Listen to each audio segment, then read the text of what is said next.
Hi guys! So, magluto tag pamahaw para sa kumbana, no? So, gulay-gulay lang sa kay high blood man siya. So, muna iyang pamahaw. So, may buntag sa tanan. Good morning! So, muna niya itong buhat sa kadaadlaw na itong kinabuhi diri mga higala. So, karon no, manglimpyo sa tano kay perting hugawag gid sa balay abog. So, mo taw ni ang everyday routine sa usa ka housewife. O, diba? Kapoy, pool, boring, pero watay mahimo. Kay mo naman jud ni siya. Sa una, sa wala pa ko nag-housewife, OFW ko. Pero, sa taman nga, nangandoy mapunta magkaroon ng sariling family. So, mao na ni siya ang atong kinabuhi. Sa karon, natulog po man akong baby. So, manilhig-nilhig sa tano kay para mawa na ng mga kasagbot-sagbot din ha.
Karon guys, magpakaon ko og mga iro o iring.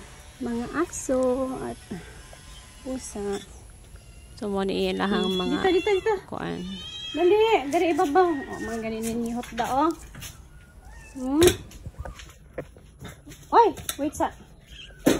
Yan. Wait sa. Ito. Dali. Ups. Oh, talaga naman. Dali.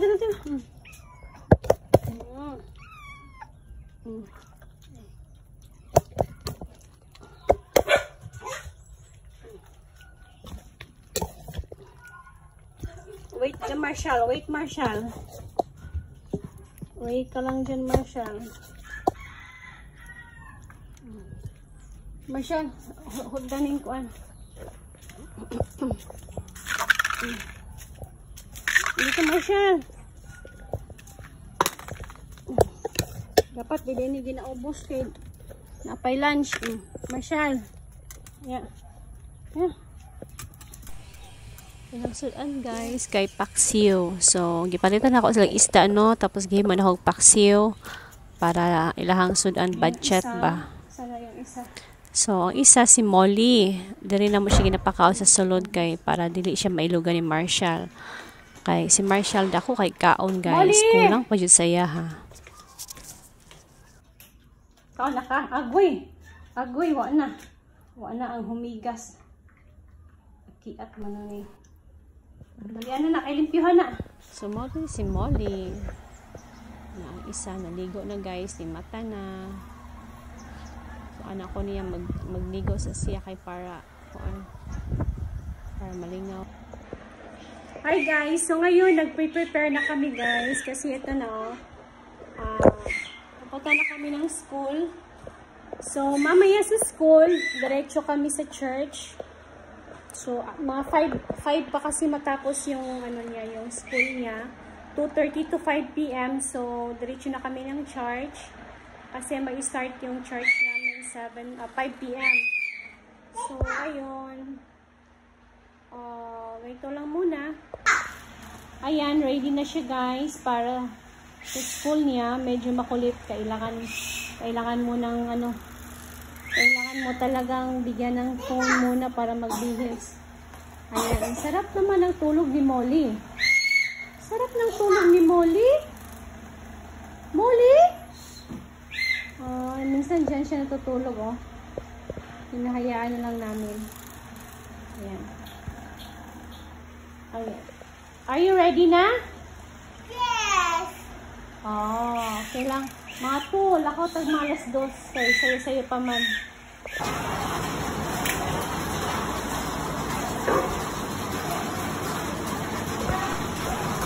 guys, dito na kami sa school ng baby ko. So, dito na siya nag-school sa Montessori. So, 8 lang sila na student, which is okay sa akin kasi hindi masyado stress ng teacher at mas maganda yung konti. So, dito muna